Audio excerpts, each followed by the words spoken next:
Hi everyone, my name is Zee Razaq and welcome to the Next Level Finance podcast sponsored by Certax Accounting, and the aspiration is to unlock financial freedom, and I mean real financial freedom.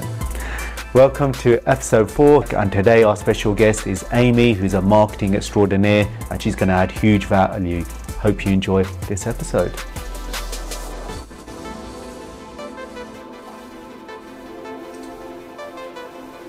Hi everyone, my name is Zee Razaq. Welcome to the Next Level Finance podcast, episode 4. And we're here with a marketing guru today, a bit of a special presentation on this one with Amy. Welcome, Amy. Thank you for having you. See you. And we're going to get a lot of tips today. How do you grow and scale a business? As anyone follows me on social media, I love the branding, love about marketing. And you might notice with Amy's top, she's got, that is it, entrepreneur, that's it. And she definitely is that. So Amy, thank you for coming down. Pleasure, thanks for having me. No problem, and I hope you enjoyed the food. Absolutely, it was delicious. We always ask that, and we always say about hospitality, because for everyone who comes down to the office, it's such a big thing for us. It's all about that and that journey. So we're really thankful, and with Amy, we've got quite a lot of understanding from Amy and knowledge, because I've known Amy for quite a few years, 6 years, gone through the whole entrepreneur journey. And there's going to be a lot more, and you're going to feel it through the podcast. So, Amy, please tell us a bit about yourself. Hi everybody, thanks for having me, Zee. I am Amy Atkinson, the CEO and founder of the Femtrepreneur. So I have been working with small and medium-sized businesses for the last 6 years. Prior to that, I was in corporate, but we'll talk about that again in marketing.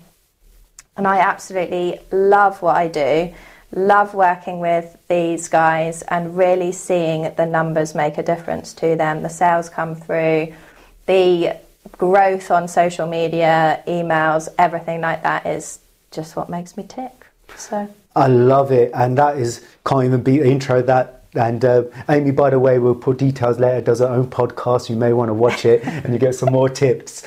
Right, we want to get into, because obviously you started this journey, been a marketing entrepreneur. You started in corporate world, which you mentioned. Yeah. And then you transitioned from, initially you did a sole trader, you went to a limited company, and you sort of grown, and I've seen so many things that have happened over the years, and I'm really humbled to be part of that journey, and you've shared those thoughts with yourself and also with your husband as well. So we're fortunate to be both you guys, and your addition to the family that happened as well, your daughter, and occasionally see him on the Zoom. I love it. She does recognise my voice, I think. But that's how often we chat. Yeah, and do you know what? I think one of the things is, for me, it's such about the family journey and what you're trying to achieve, not only for yourselves, for your legacy and your children. And that's such a big thing for entrepreneurs, hence unlocking financial freedom and being on the Next Level Finance podcast. Passing it down to them, It's so important. Yeah. So I wanted to get straight into it, because obviously you mentioned you're on this journey where you help a lot of businesses, but all the listeners always want to understand is a bit about you. Yeah. And that's so important for me, because once people understand the person, they understand what this person is going to help them and how they offer it. So for me, the fun of challenges, and there's been a few, and I think you were mentioning one earlier to me, which was quite a big one, the dreaded COVID. COVID was not great. So my husband and I had just got married. We went on honeymoon. We were in the Maldives, and suddenly, well, it had already started, kicking off really. And we were thinking, if we just get there, then we won't have to come home. But 3 days into our honeymoon, we were on tenterhooks, because we basically got told that we were going to have to come home. But also during that time, in those 6 days of us being in the Maldives, every single one of my clients cancelled. Wow. So I went from having a business to not having a business whilst on honeymoon in the Maldives. Not a place where you really want to have to think or worry about anything like that. And to be honest, for that first week, I didn't, because I needed to just focus on what I was doing at the time. But when I got home and I realised, because we were in a little bubble on the island, we didn't really realise what was going on at home. Toilet rolls not being available on the shelves. We all thought that was a joke. Anyway, no, it's real. Came home and I had that reality hit. So I had to really seriously think about what I was doing with my business. And at that time, I was only working with clients on a one-to-one basis. I had one freelancer at the time, and I had to think, okay, well, what am I going to do? How am I going to pivot? How am I going to change? Because I didn't want to go back to the corporate world. I really enjoyed the flexibility, freedom of running my own company. And so things changed. I had to think, okay, what am I going to do for the next month? I was thinking, and I went into coaching and training. And now my business is very different. I still have the one-to-one services where I consult, but the majority of the doing work, if you like, is done by my team. So they manage all different social media channels for me, send out emails for clients, look after website development and things like that. But then I also do consulting, coaching and training for anything from schools and students looking at going into marketing, right through to small business owners and then small to medium-sized businesses as well. Wow. So it's grown hugely. Unpack that, because you mentioned so many things there. Yeah. So you've gone from obviously corporate to the entrepreneurial world, or Femtrepreneur, I should say. That's the name of her business. I always struggle said it with that. right. I know, I've tried to practice that a few times, tongue twister. And you've gone there, you've unpacking what you've done. So you've gone from that, and then you do different aspects. So you become more strategic in the way you help clients, whereas the day-to-day tactical stuff, we say, you know, posting things like this, your team do, and that helps you then be able to add that value and take it to a different level. Yeah, and exactly that. And then that's help you scale, because obviously when you're doing one-to-one, it's very hard to scale. So now you've got that relationship where you're doing a strategic high level, and you can do the one-to-many through all the different things. Yeah, and it means I've been able to help as many businesses as possible, because before there's only so much of me that could go around. Of course. And that means you're limited to 5, 10, 15 clients, whereas I'm now able, we'll talk about this more later, but I've helped hundreds and hundreds now. And do you know what? I think this is one of the biggest issues and challenges entrepreneurs face. How when they're trying to scale business and how they're trying to systemize and get the right people, because they struggle and therefore they never achieve what they want to. And I guess that's where being sort of a coach as well and an entrepreneur from a marketing perspective and helping them grow the top line makes a big difference, right? Yeah, absolutely. And I think on top of a few other things that, again, we'll talk about later, that's why people come back to me, because I understand the whole business side of it. I'm not just looking at it from a marketing perspective. I've been helping clients with helping save their time on admin tasks and things like that. So you're doing an all-round business solution pretty much for a lot of the stuff. Often, because marketing is only one part of the big pie. So I think people are becoming more demanding. And I say this because we're living in that world of instant gratification, if I say it right, where people want everything now. But you've got to have that offering where you can give enough broad and we'll get into it, a bit specialised. Excellent. The other thing I wanted to ask, and I think this is, for me, quite a big thing, is when you made that decision, because we were talking about this off air, you were 1 minute working for corporate, working for a big name. I think we'll mention it, BT. Yeah, you could mention it. And you were like, look, this isn't for me. Yeah. So you were sort of thinking about becoming an entrepreneur. Yeah. What made that happen, basically? Yeah, so they make redundancies every year, so it's not really a big thing, but my team were part of the redundancies that year. Wow. And I knew I wanted to start my own company, but at the start I really worried about, do I know enough? Do I know enough people? Am I going to make this work? Can we make it financially work? And I say we because obviously it was impacting my boyfriend at the time, as well as me, and we had mortgages and bills to pay. So actually I shied away from I didn't say this to you earlier, but I shied away from it to start with, and I thought, oh no, I'll just get another job. Got offered another job. In the same phone call that this guy offered me the job, and I won't say this company's name, but he also said, just so you know, for your age, you're commanding a really high salary. It had been the same salary that I was on the last 2 years. So I didn't actually ask for any more than someone else thought I should be paid. And I thought, no, fuck you. That is me literally out of here. So I said thanks, but no thanks to him. And so between the redundancy and that situation happening, I thought, this is me. I'm going to start off on my own thing. Do you know what? In that last statement, as you can realise, Amy does not take no rubbish from nobody. And that's what you would have been, an entrepreneur, getting that balance right. And that's the difference maker, because you have to have that confidence. I think we were talking off here, and I was saying that, I've got 4 sisters, and they're quite strong-minded as well. And the challenge a lot of entrepreneurs, especially female entrepreneurs, have is trying to get that balance right. Because on average, a lot of female entrepreneurs struggle being assertive. Yeah. But sometimes they go over to the other side. It's getting that balance when you need to be, and being confident. Yeah. And being able to take sometimes that negative feedback, constructive feedback, because it is quite hard. It doesn't matter whether, I guess, you're male or female, but we all take it a bit differently. And it's really good to get your perspective, how you have your own style to deal with it. Yeah.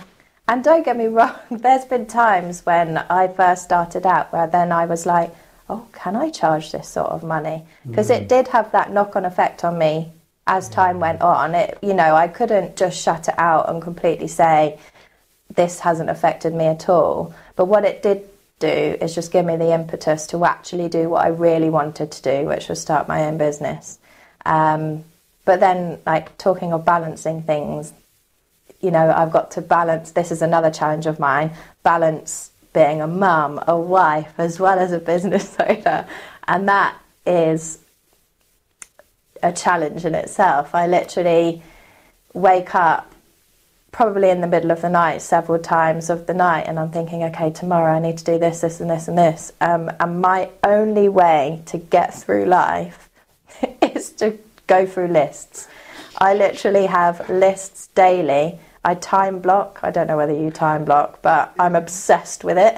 I can't cope otherwise. I'm going to unpack what you said there, because that's huge value to the audience, especially the lady entrepreneurs, because they will understand this a lot more. My wife also has this challenge as well. She's a co-director, and everything, because we've got 2 sons. Most LinkedIn and people will be following us to know that. And she literally every minute. And I thought I'm kind of a bit more relaxed, but I don't always fall in the program. And she's like, why are you so relaxed? And she's going crazy. And it's because she's ready thinking, I've got to put the kids to sleep. I've got to do this, because with me, they wouldn't go to sleep. With her, they know mama's here. It's a different relationship. And this is the beauty. And I think sometimes, I was saying, we're having a chat, that people forget, there's different relationships from the mother and father, and they've both got their own benefits and areas where they won't be strong at. And I think one of the things I see, without getting a whole bad PR, but I see mums are very good at organisation. On not all mums, but generally. And I think that's what you're talking about, right? I feel as though I have to be very organised with what I'm doing. I have to think probably the week in advance as to roughly what my plan is.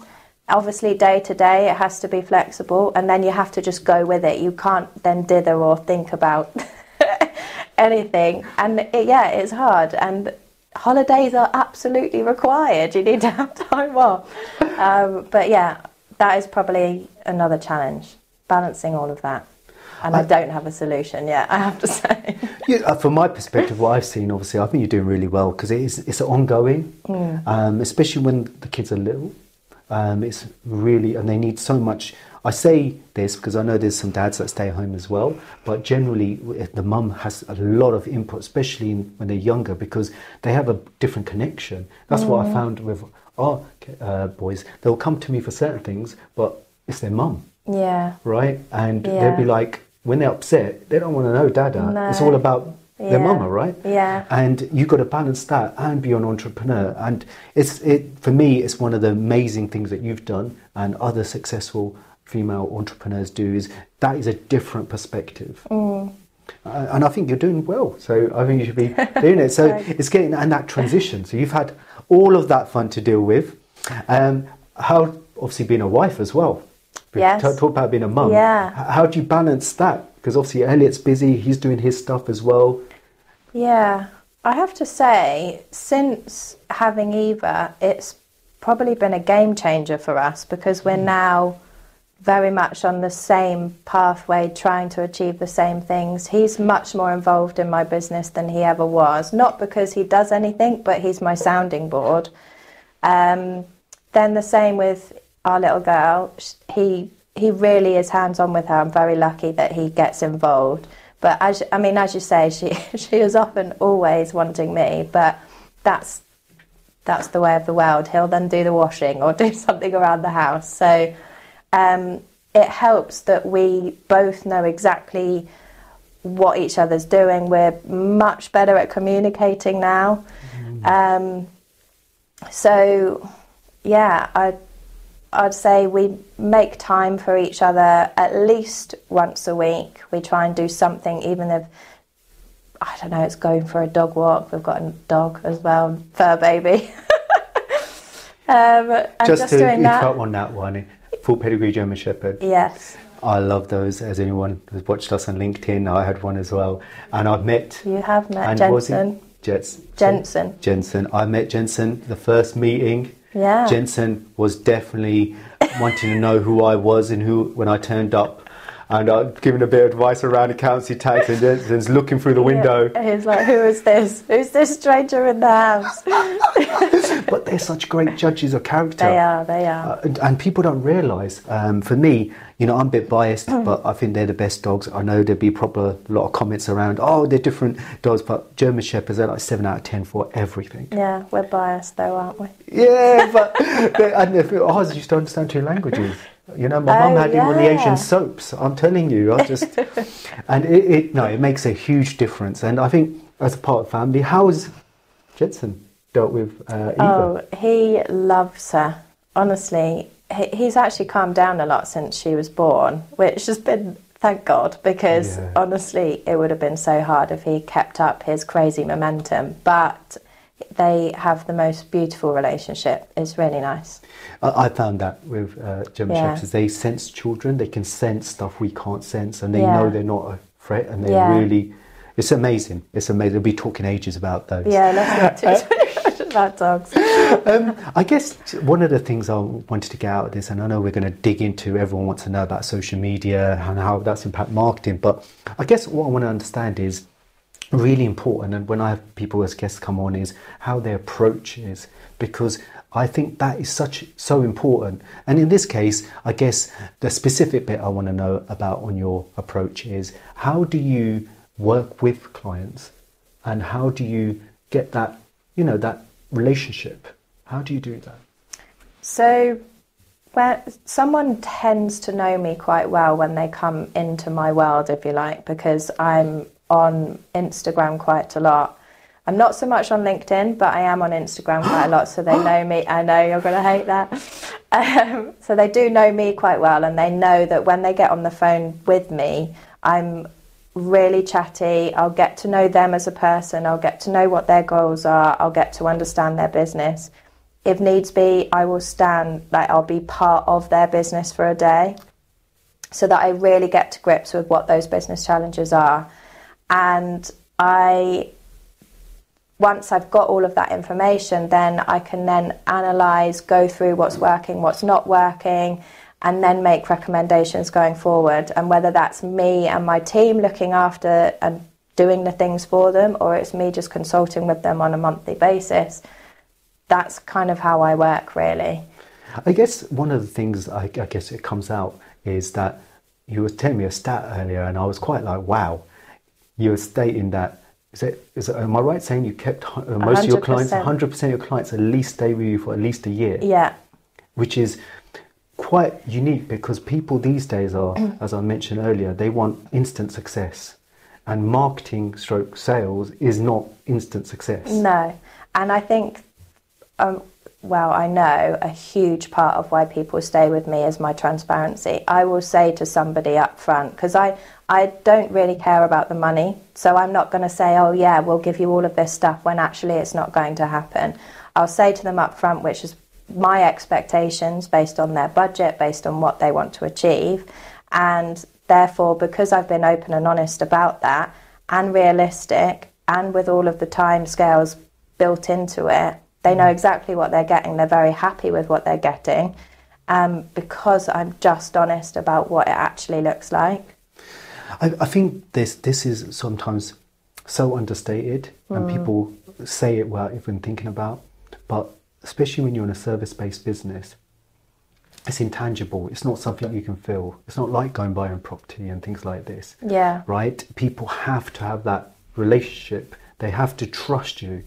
And that comes from that transparency. Yeah, absolutely. And, you know, I had an ad running for a client literally last week. And for some reason, these things happen all the time, but Meta decided to shut her account down. I could have not told her, but I wanted to tell her literally the moment I realised. So within a few minutes, I told her. And then actually, because I dealt with it, within an hour, it's all fine. It's all up and running again. It was just because they've got programs that are running in the background to make sure that there's no spamming or bots going on.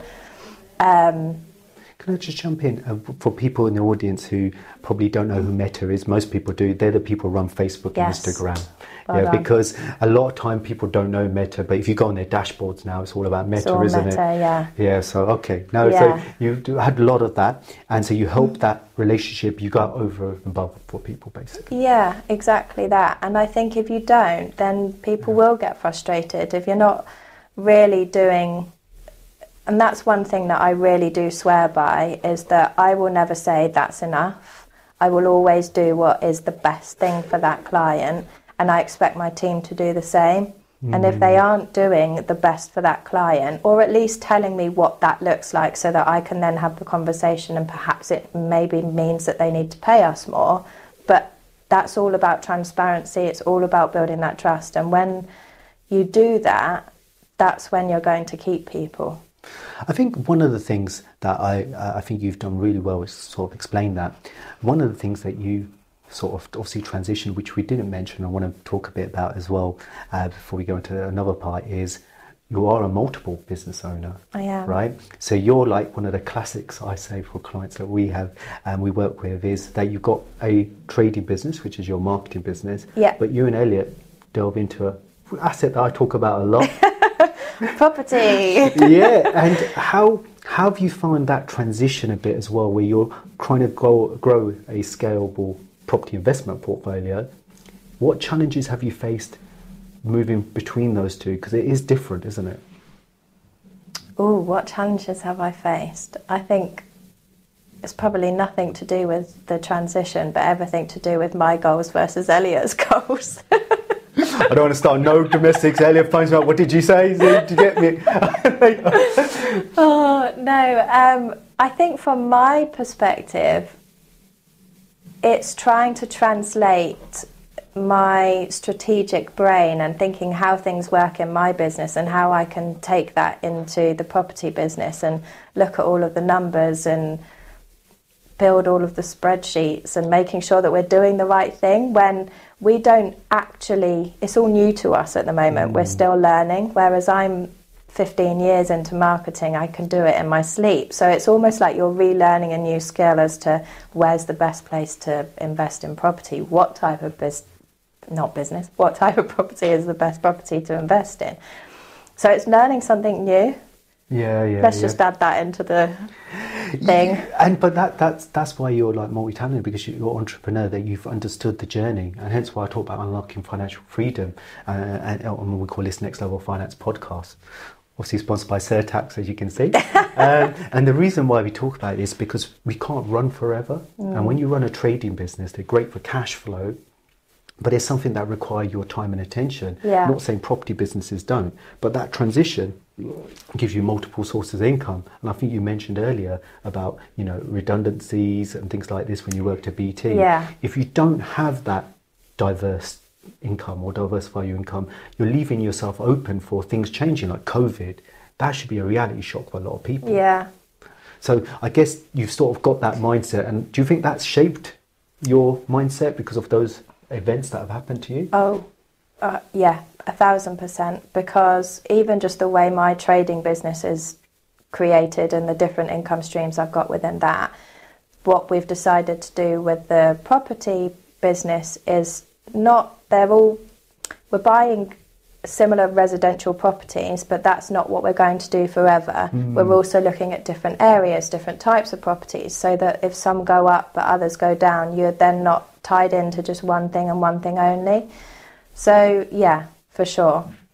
I think that one of the things is what we're doing about structuring. Well, again, you need to deep into it. You can see all our guides on that. But I think that becomes really important when you transition between different property strategies, because the funnel tax becomes quite important. Yeah. But I think you guys have started, and I think one of the key things a lot of people don't do, they don't ever start. Yes. And you've taken that step forward, becoming an entrepreneur, or Femtrepreneur, I should say. Yeah. And then you've now thought, hold on, how am I going to get the next part? So all the hard work I'm doing, what am I putting it into the money? How am I protecting my family from future implications by having different sources of income? And it's started, you've got a few properties and you'll keep on scaling. So no, that's fantastic. I wanted to talk about that because people don't always realize there's so much to entrepreneurs like Amy, and they don't realize that you have to have a lot of planning, a lot of strategic thinking. Also, when you're married as well, you've got to get both of you on the same page and have that conversation, the compromise, and you're smiling, because that's a challenge, isn't it? It is, it absolutely is, because you come at it from completely different thought processes, I think. But yeah, it's all about communicating, understanding what each other's goals are, what each other's aspirations are, what's realistic, and then marrying the 2 or 3, 5 different opinions together. So I think you mentioned something earlier, and I hope the audience caught that, and hopefully that helps so I don't have to do no counselling, is the soundboarding aspect. I have that with Yaz. A lot of times probably don't agree, but at least we sort of try to understand where we're coming from, and I think you were mentioning that. Yeah, for sure. I could not run my business without just saying to Elliot, oh, this is what's happening at the moment, or this is something that I'm not sure about, can I just run it past you? Or even the numbers, he comes on every call with you because I'm like, I don't fully understand it, can you just come and help me listen? So yeah, I think I just couldn't run it without him being there in the background and just helping me through whatever it is, the challenges at that time. I think it's quite a nice thing as well. And that's what I say to Yaz as well. I know sometimes it's not the sexy side of business when you have to talk about your numbers, but they are really, if you really understand them. I love it. I'm actually obsessed. I didn't pay her to say that, I swear. But it's quite important though, because this is all your hard work. Yeah. Right? And this is your family legacy. You've got, a beautiful little girl, and you've invested so much time into your business, your family, and you've thought so far ahead. And, you guys are doing things what a lot of the audience are aspiring to, because they want to have a relationship where they've got their business is going, they've got a family aspect, and they've got that stability. And I think in the modern day, I think we were talking about, without mentioning key people in the public light, is that a lot of people don't realise what success really looks like. For me, this is success. Yeah. Or they don't believe they can achieve it, I think, because that was me. I didn't think that I could achieve what I've achieved so far, and here I am 6 years in, even with the pandemic, even being on maternity leave and pulling through the other side. And yeah, it's quite incredible, really. I think it's inspiring. I think that's, for me, for anyone watching, Amy is inspiring. I'm probably getting a brush now because it's true, because I've been fortunate, humbled to be able to be part of that journey and see that. Yeah. And this is why I wanted you on the podcast, on the Next Level Clients podcast, is because a lot of other people have to see people and listen to them and understand what is required, and what is possible. Because it is all in your mind, isn't it? Yeah, definitely. And when you open your mind up and you start really going with the passion, then suddenly things start falling into place. I guess you've had to build that. Oh, and this is the same for everything. I talk a lot to my clients. We're digressing a little bit here, so sorry. But I talk a lot to my clients about this, even when it comes to social media and showing up on social media in a certain way, or being yourself on social media. And they're like, no, I don't need to, or they're scared to. And you really have to. Honestly, the moment I did, because I was corporate mindset where you have to be in the box, you had to behave a certain way, you couldn't swear, you couldn't smile or have fun, it felt like. The moment I was myself, suddenly that's when the sales came in through social media. And I therefore am a huge advocate of making sure that somebody is actually showing up as themselves on social media, and consistently too. We will get into more detail, but you're absolutely right. I love that. Hope you're enjoying the podcast. Sorry to interrupt. We're just giving some bit more insight. Below this, you can actually subscribe to our newsletter or download some free guides, which we recommend. And if you feel you need more advice, please do get in touch. Our details are below. It's inquiries@certax.co.uk. And I'm going to let you get back to the podcast. I wanted to just talk about some of the impacts you've had. We've also talked about your marketing business and what that's doing, and we're going to now talk a bit more about that, and your property business. If you had to name some of the big impacts that you had, because people don't always understand what people have done to achieve, because when you see someone achieve, then you know it's possible. So tell us some of the big success points. Yeah, okay. So one of my clients, I grew their customer base by 300%. And that was by doing, and it was a huge marketing plan. We didn't just do things on social media. There was actually radio advertising involved. And this was over the period of 3 months this happened. So there was a radio advertising, we did in-store marketing, mobile advertising, what else were there? Emails, of course, lots of different things on top of being on social media. And I can't think, but it was a big thing, but also huge growth in 3 months. That's amazing, 300%. Let me unpack that, because you've said so much value there. So you mentioned radio, I guess that was paid advertising? Yes. And you mentioned mobile phone. What type? So that is where somebody walked to a postcode or several postcodes. Whenever they walked within that postcode, they'd automatically get sent a text message.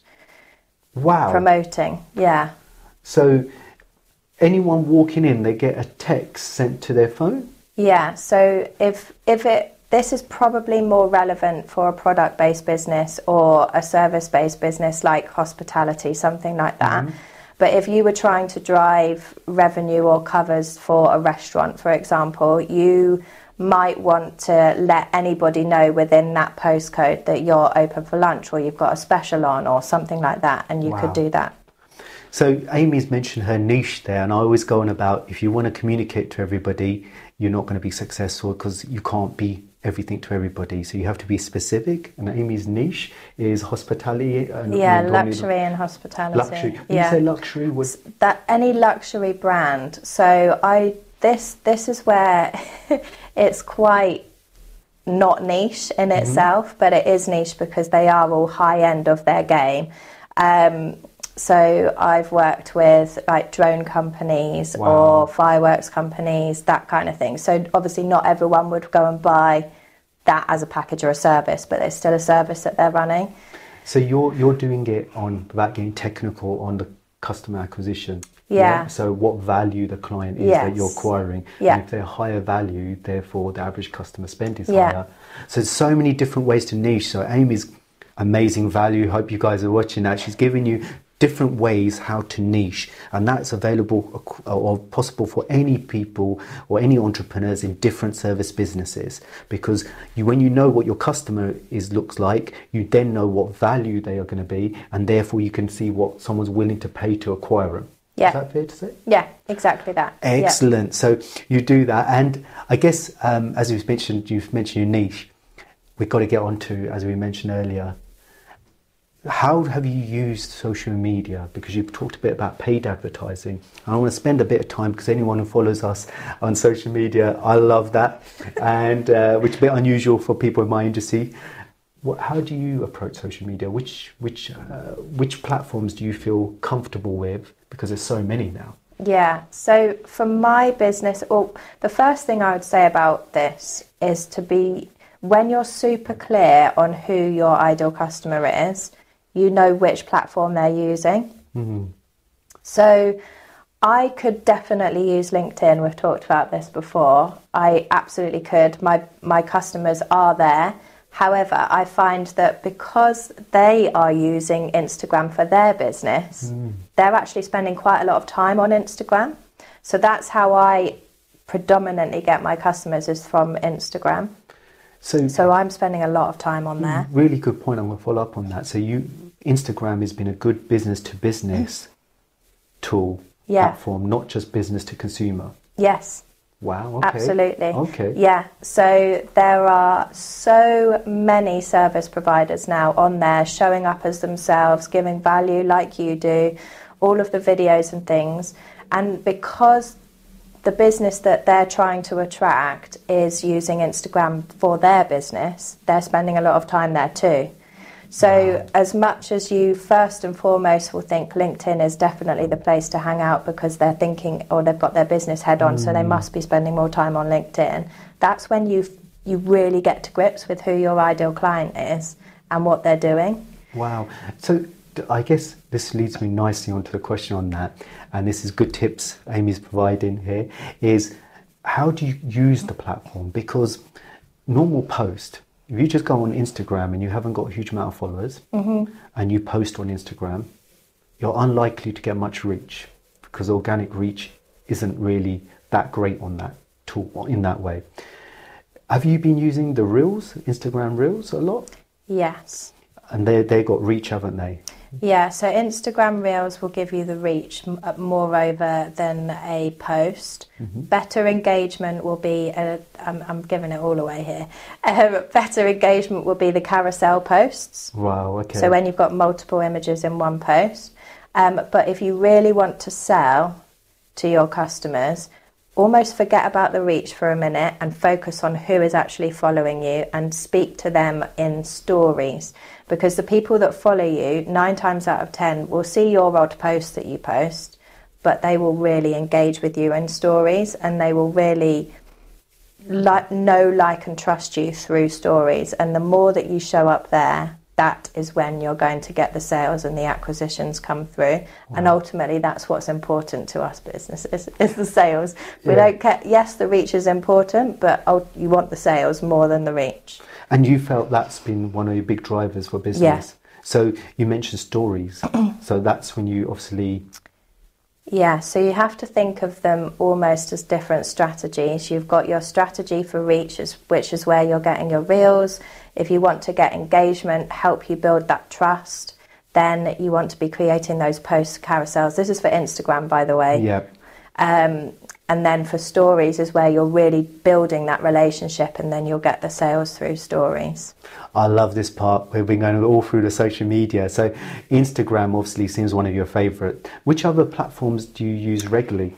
For my clients, they are on LinkedIn and Facebook. And Facebook is a very, very similar setup to Instagram in terms of what you need to be doing to drive engagement and sales. Reels on Facebook, you'll actually get better reach at the moment than you will do on Instagram, because it's new on Facebook versus it's not on Instagram. And LinkedIn, you'll know this, we've had this conversation before, but I'm seeing now more than ever that actually the content where people are raw, vulnerable themselves, talking about stories, that does so much better than a blog or an article or a case study. So people are really buying into people's emotions.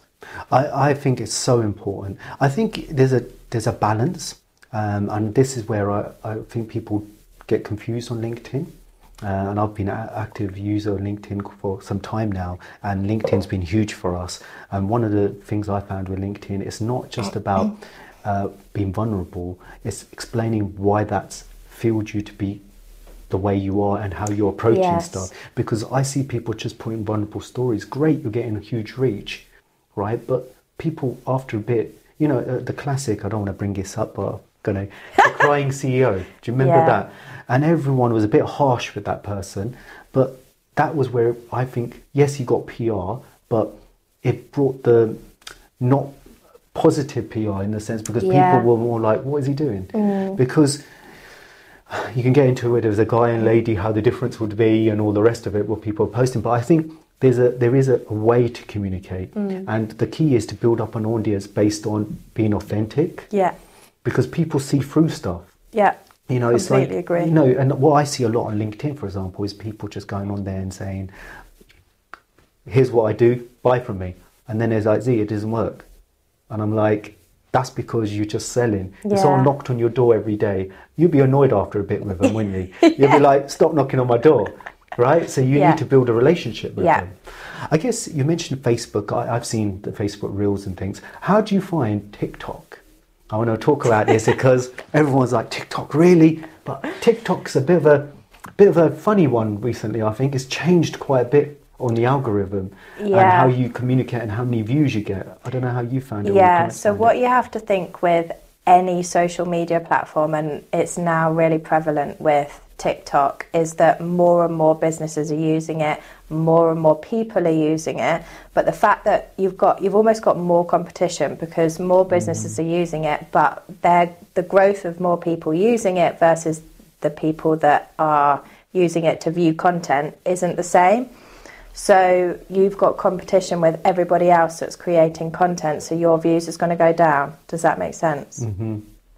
So TikTok is still really good in terms of reach and numbers, but you will definitely, if you're using it regularly, you'll see a potential drop purely because of the amount of businesses that are now moving over there because they think that's where they're going to see the biggest growth, and it's still the case.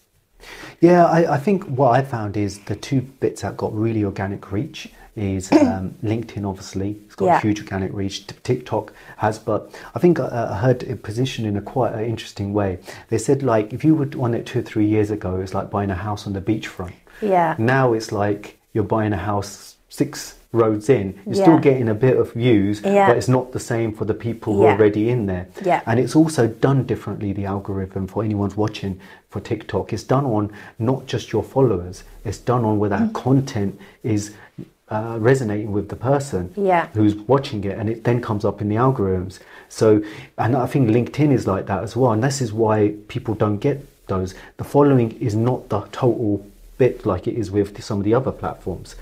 Because people, it's all about what people want to see.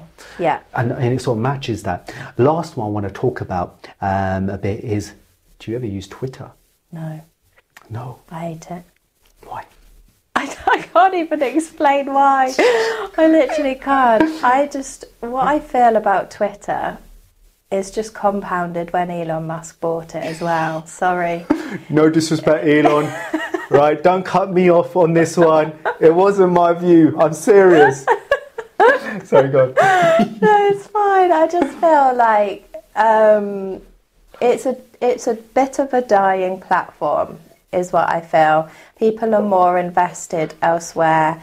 A lot of your everyday user is there to maybe catch up with the news or like the latest things that are going on, but also to complain. They're in a nice way, I'm going to say this, they're bitching a lot. It's true, isn't it? Yeah, it's just not, I don't know, it's not the place where I want to spend time. I use it one way. I was watching quite a famous person who uses it quite effectively, not on that level. But if you do like Twitter, we've got a few posts on it. And it's like a good way to get a feel of what's going to work. So I post stuff on there, like less than a paragraph, a few words, just to see how they're doing, and we're posting videos. So it's it's a very interesting one part of that because you can link it with LinkedIn. So you can do both at the same time. Yeah. And I find that's quite useful Yeah. because you're getting your... double exposure. And it helps with the Google search as well. And people don't realise because Twitter, along with LinkedIn, is quite good for Google searches. As long as you link it back to your website. So if you've got your Twitter and your LinkedIn as a link on your website, then it does. Yeah. Just to clarify. Really good point there. With LinkedIn, I found if you've got the right the username and the link for your LinkedIn, like what the profile page is on, and if that's optimized and done correctly, then you come straight up. With Twitter, great tip, because Twitter is quite a different beast, but I found certain organizations that Twitter helped boost yourself up, so that's why I've carried it. Yeah. I guess one we have to talk about, really got it, because this podcast is going to go on YouTube, and YouTube is there's two parts to YouTube, or two forms of YouTube: the long form and the short form. Have you used the short form or YouTube Shorts at all? I haven't used YouTube Shorts. I've done long form on YouTube before, and I would say it is brilliant. What I actually started using it for, that probably knocked it, sorry. That's all right. What I actually started using it for was I would get regular questions from clients or prospects. And so I just thought, why am I not just creating a video where I can direct them to answer their question and I then don't have to spend the time again explaining. And one of my very good friends, actually, but also somebody who I've helped build her YouTube channel. She's now got, actually, I haven't looked in a few months, but at that time she had over 140,000 subscribers on her YouTube, and she gets millions and millions of views on her YouTube. Wow. And that is how she started hers. She teaches people how to sew. Wow. That's what she does. And yes, she is incredibly successful from YouTube. I think it's great. Did you know YouTube, I think you put the nail on the head, YouTube's the second biggest search engine behind Google, because it's actually owned by Google. Yeah. So when you do and you want to get high on the Google, I think it's so important to make sure you utilize that. And YouTube Shorts has got great reach. We've been using that a lot, and we use it because you'll see how accountancy, tax, business advisory questions that come up all the time. And we also put our podcasts, cut them up and put them on YouTube. Great for the search. Yeah. And then the longer form is great because if you link it in, then people, if they get to know, like, trust you and invest that minute, because that's what YouTube Shorts is about, then they look at the longer reach, i.e. the longer form. Yeah. And that's where you build real relationships, because then they relax because they're like, I'm not wasting my time. You know Same what with they're TikTok. getting into, yeah. I'm a big fan of YouTube, and we're building up on YouTube. So if you want to subscribe and watch this podcast, YouTube is the place to do that. Amy, I think we've covered shed loads, but I wanted to finish off really important. I guess for the audience, the big ones, I guess, is who are your ideal clients that you love working with and how you've helped? Obviously, you love helping them most. You know, you've mentioned your niche, the hospitality industry, like the restaurants and luxury goods and services. I guess, what else, I guess, would really be a great client for you and how you can add huge value like you've explained during this episode? I really, really love to work with people who absolutely know that marketing and digital marketing, social media is so important, but they either don't have the time or the inclination to actually get their head around it. So I will work with them on two capacities. I can either work with them on a strategic consultation level, or if they just want to outsource it and get someone that they absolutely trust to get it done, then that's how I would work with them. But for me, it's so important that I understand that the hunger's there, and they also understand that it's a long game. I will have that conversation with them upfront, but they have to understand that it's not literally going to suddenly bring in sales tomorrow. I think that's such an important bit, unpacking that. It's about trust, transparency that you mentioned. And then I think we were mentioning before, and I think I'll re-emphasize this point, it's that quantity, quality, and consistency, Yeah. and that takes time, because branding or growing your personal brand or business brand is not a overnight success. Anyone who tells you that, most of them are not telling the truth, because there's very few people that done it overnight. They spend many years, and anyone I've seen successful, some of them spent 10, 20 years before they, not to scare people, but generally it is some time. Yeah. And they build a brand, and then it's the tactics they use for sales, because they are two different things, even Yes. though they're very linked. Yeah, and I think that is really important that you say that they are two different things, and you have to have a different strategy for sales, for email marketing, for social media, for all of them, versus adding value, marketing, getting people to trust you.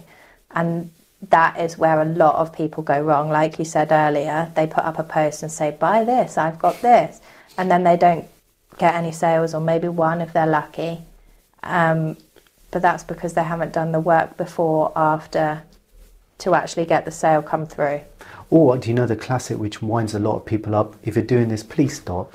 Stop sending messages, DMs, right? And saying, hey Zee. I'm like, I don't know who you are. What do you want? And you're like, first build up, do content, build your brand up, right?